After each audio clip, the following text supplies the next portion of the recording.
नमस्कार। जय श्री महाकाल। मैं पंडित शेषनारायण आचार्य आप सभी को आने वाले 1 अक्टूबर को महानवमी है।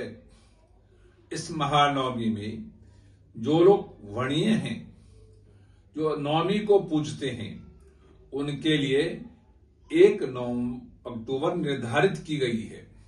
इस 1 अक्टूबर को आप महानवमी पूजन कर सकती हैं। उसी दिन आप कन्या पूजन भी कर सकती हैं।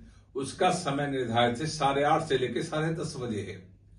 जो लोग कन्या पूजन करते हैं वो सुबह अपनी देवी देवताओं को विधिवत पूजन अर्चन करने के बाद, आरती करने के बाद अपने घर में 9 कन्या बिठाएं, साथ में 1 लड़के बिठाएं, सबको पूरब दिशा में बिठाएं और उनका पैर इत्यादि धो करके ससम्मान बिठाएं आसन पे, और फिर तिलक इत्यादि वस्त्र इत्यादि उनको धारण कराएं और उनको भोजन कराएं।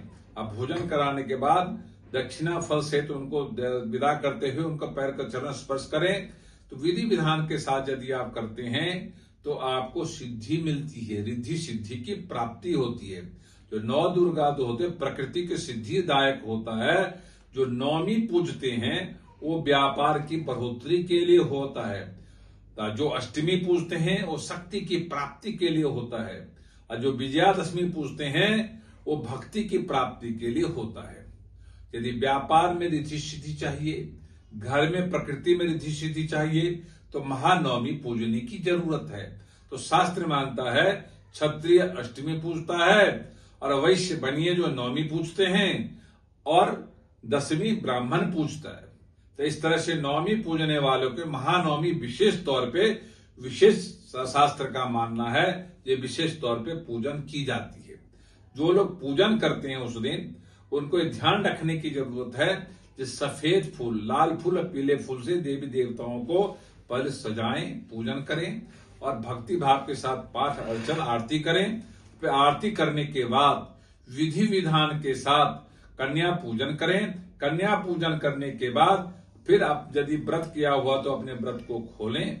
अब व्रत खोलते हुए फिर अपनी यहाँ पर जो आपका जयंती है उसको थोड़ा सा, जयंती जो खैत्री यदि बोया हुआ है तो उसमें जयंती निकालें, थोड़ी देवी देवताओं के साथ रखें, थोड़े अपने कान या अपने किसी वस्तु पे रखें, ऐसा शास्त्र का मानना है। यदि इस विधि विधान के साथ आप यदि पूजा अर्चन करते हैं तो महानवमी वाले दिन विशेष फल की प्राप्ति होती है। जब आप देवी को विदा करने लगते हैं तो 9 दीपक जला करके विदा करने की जरूरत है, इस शास्त्र का मानना है। यदि आप 9 घी का दीपक जला देते हैं विदाई करने से पहले, पूजन करने से पहले विदा करने के लिए दीपक जला करके, और विधि विधान के साथ आप उनको हाथ जोड़ के कहते हैं इस वर्ष आप आए, मैंने आपका पूजन अर्चन किया, और विधि विधान के साथ करने के बाद मेरे घर में सुख समृद्धि का आशीर्वाद दें, और विधि विधान के साथ उनको हाथ जोड़ करके पुनः आगमन करने की उनको प्रार्थना करें और उनको उसके साथ विदा करें, ऐसा शास्त्र का मानना है। ये यदि ऐसा कुछ करते हैं तो आपको अच्छा फल मिलेगा। ये वीडियो यदि अच्छा लगा हो तो लाइक करना, सब्सक्राइब करना, शेयर करना ना भूलें। ओम शांति।